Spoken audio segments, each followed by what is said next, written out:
One habit to help you express ratio properly is to think about the either or reasoning or logic. Okay, for example, you can either save your money or you must spend your money. It cannot be in between, right? What do you mean by saving and spending? Doesn't make sense. You either spend it or you will have it left over. That means save it. If let's say you are not a boy and you're a child, then you must be a girl.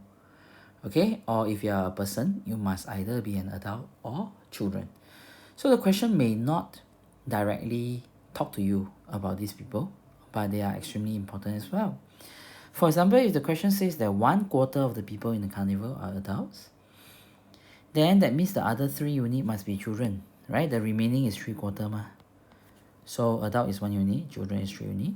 The total is the denominator 4 units. Because you are either an adult or a child.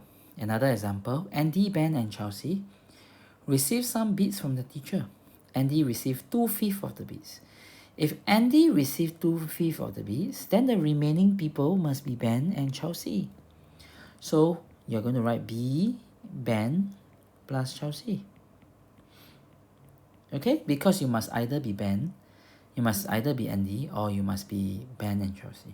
So if Andy received 2/5 of the beats, then Ben and Chelsea must have received 3/5 of the beats. So we are going to lump them together and show them in the same ratio. The beats belong to either Andy or it must belong to Ben and Chelsea.